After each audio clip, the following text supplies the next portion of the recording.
Researchers from the United States Department of Energy have set a new record for keeping quantum bits, also known as qubits, in a coherent quantum state for more than 5 seconds. The study is heralded as one of the most crucial new breakthroughs in extracting usable work from quantum computers in recent years, one that should scale quantum computing's performance towards the much-desired quantum supremacy moment. Quantum computing systems are infamous for being challenging to keep in coherent states. Because of the fragile nature of organized chaos, qubit information and qubit connections often decay at scales considerably smaller than a second. The new study extends quantum computing coherency to human perceivable timescales.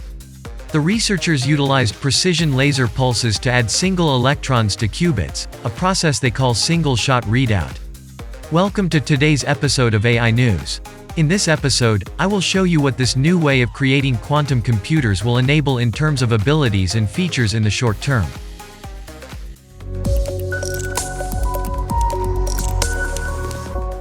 The light emitted indicates the existence or absence of the electron, and with about 10,000 times more signal.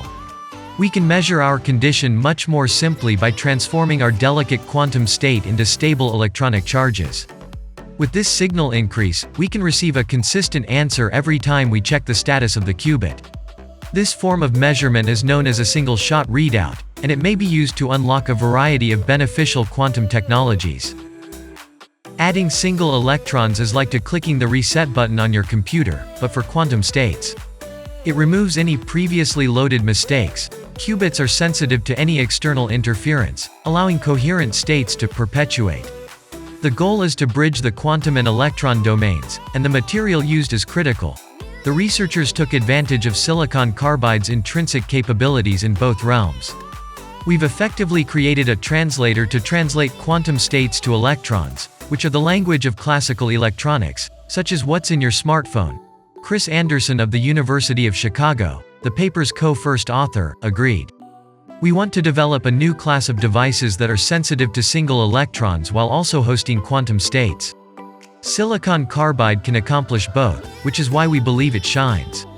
While it may not appear to be much, time flows differently in computing.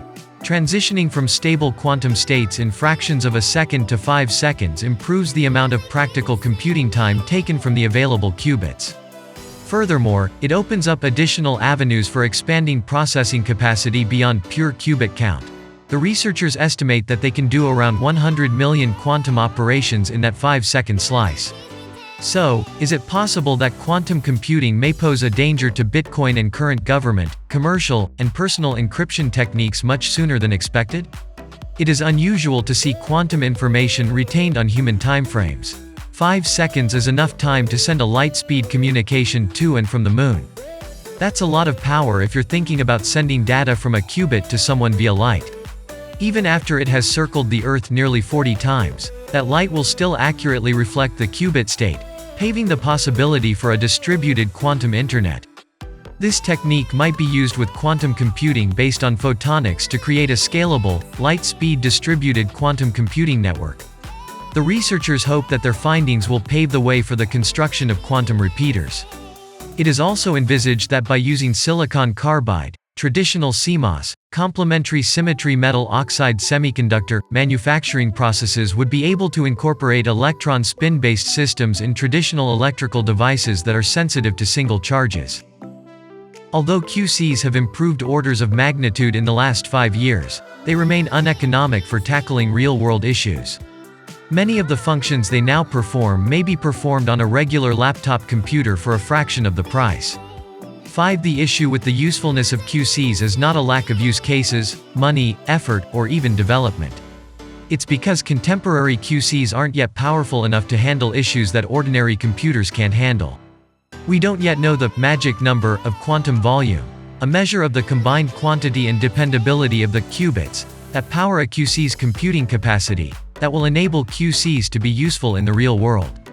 Companies assess quantum volume differently, but it appears to be a sign of progress because apples-to-apples quantum volumes are doubling, or even expanding faster, every couple of years. However, it is uncertain if we need a quantum volume of 1,000, 1,000,000, or 1 billion to create QCs that can be employed for a variety of real-world applications.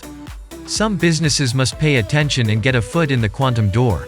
For these, small teams performing pioneering work may be valuable as a risk hedge. However, the essential lesson for most readers in many businesses is that they do not need to be concerned about the probable news announcements from numerous quantum computing startups in the coming year or two.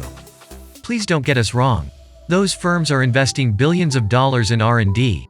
They are pushing the frontiers of engineering and science, and when a viable QC is constructed, the advances in 2022 and 2023 will be recognized as essential stages on the way to utility.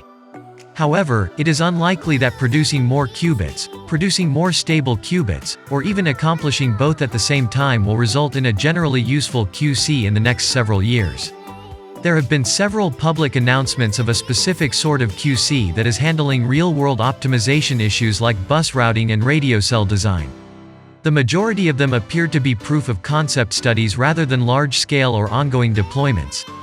The technique worked, and the advantages were evident, but the solutions do not appear to be employed on an ongoing basis, as similar improvements can be done far more cost-effectively utilizing traditional methods. However, a Canadian supermarket chain has employed a quantum computer to cut optimization computation time from 25 hours to seconds, and expects to use quantum in production daily. Over the next several years, we may see more real-world logistics and supply chain applications. First and foremost, there is chemical and biological engineering. The discovery and manipulation of molecules is fundamental to chemical and biological engineering. This requires the movement and interaction of subatomic particles. In other words, quantum mechanics is involved. A fundamental motivator in Richard Feynman's first proposal to develop a quantum computer was the modeling of quantum physics. The number of conceivable configurations of molecules expands exponentially as they become more complicated. It is transformed into a combinatorics computation appropriate for a quantum computer. Programmable quantum computers, for example, have already proven effective simulations of basic chemical processes, paving the path for increasingly complicated chemistry simulations in the future. First and foremost, chemical and biological engineering. Chemical and biological engineering both require the discovery and manipulation of molecules.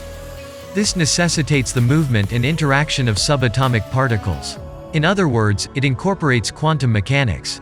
The modeling of quantum physics was a fundamental motive in Richard Feynman's early proposal to develop a quantum computer. As molecules get more complicated, the number of conceivable configurations increases exponentially. It transforms into a combinatorics computation suited for a quantum computer. For example, programmable quantum computers have already proven effective simulations of simple chemical processes, paving the path for increasingly complicated chemistry simulations in the near future. Artificial intelligence. Quantum computing has the potential to open up new avenues in artificial intelligence, which frequently includes the combinatorial processing of extremely vast amounts of data in order to make better predictions and choices. Think facial recognition or fraud detection. A burgeoning research subject in quantum machine learning seeks to identify methods in which quantum algorithms might allow speedier AI. Because of present technological and software restrictions, quantum artificial general intelligence remains a distant prospect, but it surely elevates thinking machines above the realm of science fiction. Services related to finance. Finance was among the first industries to adopt big data, and much of the science underpinning the valuation of complicated assets, such as stock options, is based on combinatorial calculations. When Goldman Sachs values derivatives, for example, it employs a very computationally complex calculation known as a Monte Carlo simulation, which generates forecasts based on simulated market movements. In financial markets, computing speed has long been a source of benefit, where hedge funds vie to get millisecond advantages in obtaining price information. Quantum algorithms have the potential to improve the speed of a wide range of financial computations. On recent years, billions of dollars have been invested in quantum computing in order to tackle large-scale combinatorics problems quicker and cheaply. The greatest opportunity may be in discovering additional novel applications that benefit from the solutions provided by quantum. There is a place for imagination, intuition, and adventure, according to professor and entrepreneur Alan Asparuh-Guzik. Maybe it's not so much about the number of qubits as it is about the number of hackers. So, What is your opinion on this new approach to creating quantum computers? Do you think that using light to massively speed up quantum computers to very soon directly compete with classical computers is the way to go? Please tell us your opinion in the comment section below. I would love to hear what you have to say about it. Thank you for watching AI News. We consistently report on the newest technologies that are shaping the future of our world. We'd appreciate you subscribing and watching our other videos. See you around and take care.